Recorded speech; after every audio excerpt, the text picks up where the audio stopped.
यह तुम्रका का कोई साधारण नाम नहीं है। फिर निवेदन करूंगा, जिस नारी का गर्भ न ठहरता हो, 12-12 साल हो गए हों, 18 साल हो गए हों, 15 साल हो गए हों, 10 साल हो गए हों, अगर संतान नहीं है, बच्चे नहीं है, तो निवेदन करूंगा सफ़ेद आंकड़े की जड़ लेकर आपका एमसी पीरियड का जब 7वां दिन हो जाए, रजस्वला धर्म का जब 7वां दिन हो जाए, तो सफ़ेद आंकड़े की जड़ को शंकर के शिवलिंग के ऊपर से 21 बार तुम्र जी का नाम लेकर घुमाइए और सफ़ेद आंकड़े की जड़ को लाल धागे में कमर पर बांध लो। 7वें दिन ही महाराज 3 महीने के अंदर नारी का गर्भ ठहर जाता है, संतान होती है। तुम्रका जी का नाम सहज नहीं है, बहुत ज़्यादा बीमारी है। हम तो यहाँ तक कहेंगे, अगर बहुत ज़्यादा बीमारी है, बहुत रोगी है, एक हाथ में दूध लो, एक हाथ में जल लो, 5 बेलपत्र दोनों में डाल लो और उस व्यक्ति का नाम लेकर, भले उसको ऑक्सीजन लग रही है, उसका नाम लेकर, गोत्र बोलकर, तुम्रका जी का नाम लेकर, श्री शिवाय नमस्ते बोलकर शंकर पर चढ़ा दीजिए। सुबह दोपहर शाम प्रदोष काल में 3 बार दिन भर में चढ़ाओ। 3 दिन के अंदर उसको अंतर आना चालू हो जाएगा। 3 दिन महामारी में भी, बीमारी में भी उसको रोग मुक्ति प्राप्त होगी, रोग से छुटकारा होगा।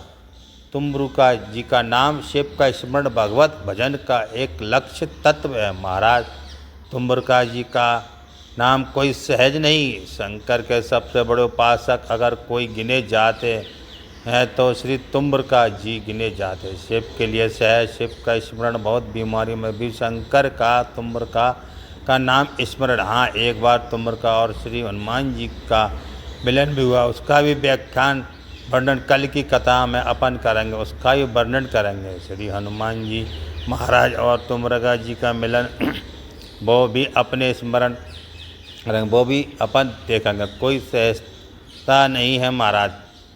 और ध्यान दी रखिए, अगर कोई अदालत में केस चल रहा है, बहुत बड़ी समस्या आप पड़ गए, बहुत बड़ा टेंशन बिल्कुल आकर खड़ा हो गया है, तो चंदन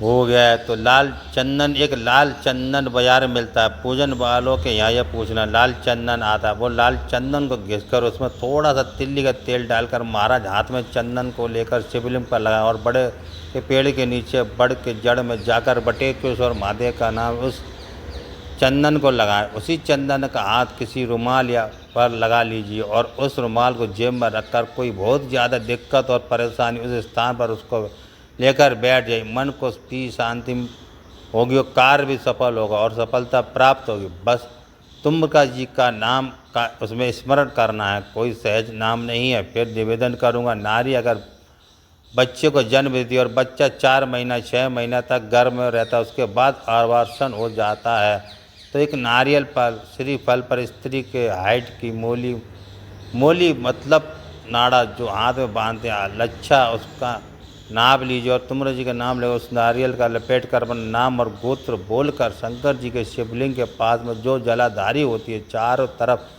शिवलिंग के पास में बाहर रख दीजिए। शिवलिंग का स्पर्श करिए। एक बेलपत्र उठाकर मंदिर की चौखट पर खा लो। तुम्रका जी का नाम लेकर महाराज होने वाला जो बच्चा है वो पूर्ण होगा, बीच में ऑपरेशन नहीं होगा, बच्चा समाप्त नहीं होगा महाराज, और स्वस्थ उत्पन्न होगा। यह तुम्रका जी का नाम जीवन में सुख की अनुभूति कराने वाला है, आनंद की अनुभूति कराने वाला है, सहज नहीं है। यह तुम्रका का नाम शंकर का अनुमोदन, शिव का स्मरण एवं स्वयं शंकर और पार्वती भगवान आनंद के साथ में चलते हैं। फिर शिव पुराण की कथा को श्रवण करने के लिए भगवान शंकर भगवान की कथा सुनने के लिए जब पहुँचे, आनंद में विराजमान हुए और कथा तुम्रका जी के प्रारंभ करते। चंचुला देवी भाव से श्रवण करती है। अखंड शोभा को पाने के लिए माता चंचुला देवी इस पावन कथा को सुनती चाहती है, पावन चित्र को सुनना चाहती है। हर हर महादेव, श्री शिवाय नमस्तुभ्यम।